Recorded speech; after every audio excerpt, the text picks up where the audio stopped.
Hello बच्चों, तो आज हम करने वाले हैं नृत्य के बारे में पढ़ने वाले हैं। न्यू टॉपिक है हमारा नृत्य। तो आज हम भरतनाट्यम के बारे में पढ़ने वाले हैं। ये काफ़ी बेनिफिशियल टॉपिक है, काफ़ी इम्पोर्टेंट टॉपिक है। हमें ये तो पता है ना कि हम भरतनाट्यम का संबंध कहाँ से है, तमिलनाडु से है। लेकिन कई बार क्वेश्चन पेपर में अंदर से भी क्वेश्चन आ जाते हैं, तो मैंने कुछ इम्पोर्टेंट टॉपिक लिए हैं, ज़्यादा नहीं लिए, थोड़े से लिए हैं। अगर हम पढ़ेंगे तो इनकी मुद्राओं के बारे में सब कुछ डिटेल में आ जाता है, लेकिन ऐसा नहीं किया।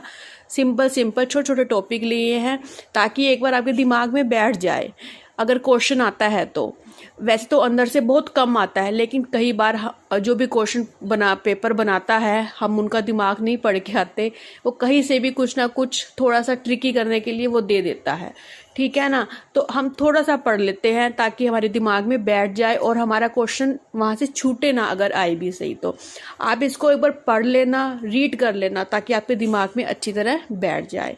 ठीक है, अगर आप पीसीएस की तैयारी कर रहे हो, यूपीएससी की तैयारी कर रहे हो, एसएससी की तैयारी कर रहे हो, एसएससी सीजीएल की तैयारी कर रहे हो, आरआरबी की तैयारी कर रहे हो, हर एग्जाम के लिए ये बेनिफिट है। ठीक है ना, काफ़ी इंपॉर्टेंट टॉपिक है। तो आज हम करते हैं भरतनाट्यम।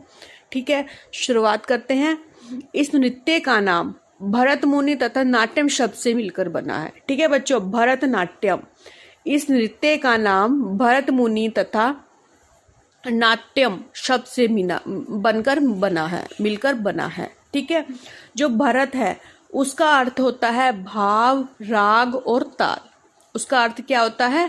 भाव, राग और ताल। आपने सिर्फ दिमाग में बिठाना है, एक बार रीड कर लेना है। ठीक है ना बच्चों। और नाट्यम, नाट्यम है वो तमिल में नाट्यम शब्द, जो तमिल में नाट्यम शब्द का अर्थ नृत्य होता है। ठीक है, नाट्यम के बारे में हमें थोड़ा सा ये याद रखना है, तमिल में नाट्यम शब्द का अर्थ नृत्य होता है। तो तमिल है, तमिल के नाट्यम शब्द से बना है, तो भरतनाट्यम तो क्या हो गया? तमिलनाडु, तमिलनाडु का ये डांस है भरतनाट्यम। ठीक है बच्चों, भरतनाट्यम, इस नृत्य का नाम भरत मुनि तथा नाट्यम शब्द से मिलकर बना है।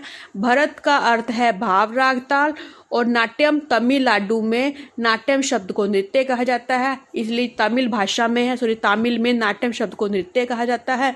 तो ये तमिलनाडु हो गया हमारा। ठीक है, और अब आगे हमने याद करना है। इस नृत्य की याद नहीं करना, दिमाग में बिठाना है। इस नृत्य की उत्पत्ति का संबंध तमिलनाडु में मंदिर नृत्यकों अथवा देवदासियों की एकल नृत्य प्रस्तुति सादिर से है। ठीक है, इसलिए इसे दासी अट्टम भी कहा जाता है। हमें सिर्फ ये याद रखना है कि इस नृत्य को दासी अट्टम भी कहा जाता है। ठीक है, इस नृत्य को दासी अट्टम भी कहा जाता है। भरतनाट्यम को क्या कहा जाता है? दासी अट्टम भी कहा जाता है। दासी, देव दासिया आ गया ना, देवदासिया, दासी आ गया ना, तो ठीक है ना, ट्रिक होगी दासी अट्टम, दासी। ठीक है, इस नृत्य को दासी अट्टम भी कहा जाता है। ठीक है, और इस नृत्य के समर्थक, ठीक है ना, ये जो जब दासी प्रथा के बाद ये चीज जो भरतनाट्यम है ये लुप्त हो गया था, लेकिन उसके बाद ठीक है ना, जो है ये श्री जो ई कृष्ण अय्यर जी है, इन्होंने इस नृत्य को दोबारा लेके आए तमिलनाडु में। ठीक है, और जो है रुक्मणी देवी अरुणडेल है, इन्होंने इस नृत्य को और भी ज्यादा प्रचार किया। ठीक है, इस नृत्य के समर्थक ई कृष्ण अय्यर व रुक्मणी देवी अरुणडेल है। क्लियर यहाँ तक बच्चों? भरतनाट्यम कहाँ का है? तमिलनाडु का है। तमिल में नाट्यम को नृत्य कहा जाता है, और भरत का अर्थ है भाव, राग, ताल। ठीक है, भरत मुनि और नाट्यम शब्द से मिला है, और इस नृत्य को दासी अट्टम भी कहा जाता है। इसके समर्थक कौन है? ई कृष्ण अय्यर है, और वह रुक्मणी देवी अरुणडेल हैं। क्लियर यहाँ तक? ठीक है, उसके बाद तंजौर ए चतुष्क के नाम से विख्यात। ठीक है, तंजौर ए चतुष्क के नाम से विख्यात ये ताजू वर्ग के 4 शिक्षक थे।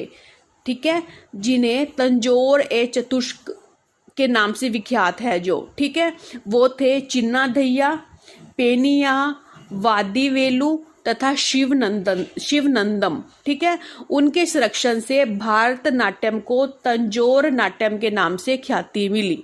तंजौर ए चतुष्क याद रखना है। ठीक है, जिनकी वजह से तंजौर नाट्यम के नाम से भी भरतनाट्यम को ख्याति मिली। तंजौर नाट्यम भी भरतनाट्यम को कहा जाता है। ठीक है, इस नृत्य को अग्नि नृत्य के नाम से भी जाना जाता है। ठीक है बच्चों, इस नृत्य को अग्नि नृत्य के नाम से भी कहा जाता है क्योंकि यह मानव शरीर में अग्नि की अभिव्यक्ति करता है। ठीक है, भरतनाट्यम में अधिकांश मुद्राएं लहराती हुई और आग की लपटों से दृश्य रखती है। ठीक है, हमने ये याद नहीं करना, बस हमने इतना याद रखना है, इस नृत्य को अग्नि नृत्य के नाम से भी जाना जाता है। ठीक है, वेरी इंपॉर्टेंट। आगे, इस नृत्य में तांडव व लास्य पर समान मात्रा में बल दिया जाता है।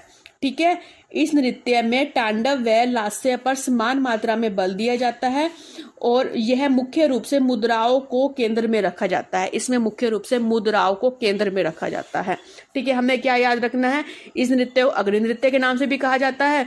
इस नृत्य में तांडव व लास्य पर समान मात्रा में बल दिया जाता है। ओनली हमें ये याद रखना है। ठीक है, इस नृत्य की मुख्य मुद्रा क्या है, कटका मुख हस्त।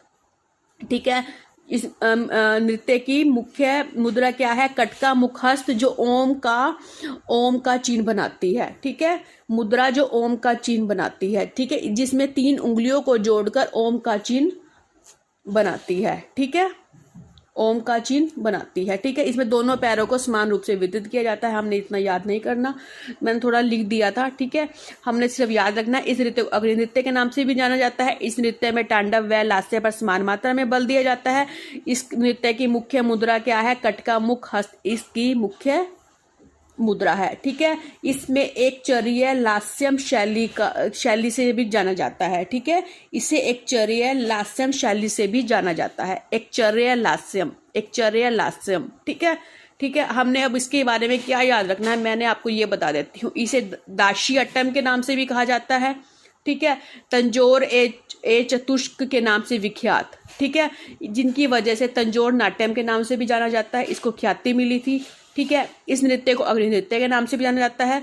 इस नृत्य में तांडव व लास्य पर समान मात्रा में बल दिया जाता है। कटका मुख हस्त इसकी प्रमुख मुद्रा है। ठीक है, एक चर्य लास्यम शैली से भी इसे पहचाना जाता है। एक चर्य लास्यम हो गया आपको याद, बार बार रिपीट इसलिए किया ताकि आपको याद हो जाए। ठीक है, कलाकार कौन से थे, बस दिमाग में बिठाना है। यामिनी कृष्ण मूर्ति, पद्मा सुब्रमण्यम, लक्ष्मी विश्वनाथम, मल्लिका साराभाई। ठीक है, मृणालिनी साराभाई इत्यादि। बस ये आपने इतना याद रखना है कि ये थे। ठीक है, भरतनाट्यम के जो कलाकार थे, और भी थे जो इम्पोर्टेंट है, वो मैंने यहाँ लिख दिए हैं। तो हमने आज तक पढ़ा हुआ कि भरतनाट्यम कहाँ से प्रसिद्ध है, तमिलनाडु से प्रसिद्ध है। ठीक है, ये थोड़ा सा मैंने आपको बड़ा बताया है। जब हम बड़े एग्जाम की तैयारी कई बार करते हैं तो ये थोड़े से फैक्ट्स हमें जानने जरूरी होते हैं। ठीक है, अब मैं नेक्स्ट नृत्य के साथ आपको मिलने वाली हूँ, तो वो भी हम थोड़ी सी डिटेल में करने वाले हैं। तो अब हम नेक्स्ट में मिलते हैं, जो है कथक। अब हम कथक के बारे में पढ़ने वाले हैं। ये भी एक डांस है जो उत्तर प्रदेश में प्रसिद्ध है। जो कथक डांस है वो उत्तर प्रदेश में प्रसिद्ध है। ब्रज भूमि की रास लीला से ये उत्पन्न हुआ है। ठीक है, उत्तर प्रदेश में आप जानते होंगे, मथुरा वृंदावन श्री कृष्ण जी का स्थान है। तो वहाँ पे रास लीला जब आपको पता होगा कृष्ण जी के बारे में, तो वहाँ ब्रज भूमि की रास लीला से उत्पन्न हुआ है। ये उत्तर प्रदेश में कथक प्रसिद्ध है। इसका नाम कथिका से लिया गया है। ठीक है बच्चों, हमने सिर्फ ये याद रखना है कि ये उत्तर प्रदेश में प्रसिद्ध है। जो कथक है वो उत्तर प्रदेश में प्रसिद्ध है। और कहाँ से लिया गया है, ये ब्रज भूमि की रास लीला से उत्पन्न हुआ है और कथिका से लिया गया है। कथक शब्द कथिका से लिया गया है। ठीक है बच्चों, और इसके बारे में हमें ये पता होना चाहिए कि मुगल युग के दौरान यह कामोत्तेजक शैली में प्रस्तुत की जाने लगी। ठीक है, मुगल युग के दौरान जो कथक को कामोत्तेजक शैली में प्रस्तुत किया जाने लगा। ठीक है बच्चों, और कथक को शास्त्रीय शैली में 20वीं शताब्दी में लेडी लीला सोखे द्वारा पुनर्जीवित किया गया। ठीक है, कथक को शास्त्रीय शैली में 20वीं शताब्दी में लेडी लीला सोखे द्वारा पुनर्जीवित किया गया। ठीक है, जैसे अब जैसे दिन ब दिन चलते रहते हैं, कथक जैसे चलता रहा, एक टाइम आया जब वो खत्म हो गया, ठीक है। फिर उसको दोबारा से पुनर्जीवित किसने किया? 20वीं शताब्दी में किया, और लेडी लीला सोखे द्वारा इसे पुनर्जीवित किया गया। और मुगल युग के दौरान इसे कामोत्तेजक शैली द्वारा प्रस्तुत किया जाने लगा था, ठीक है।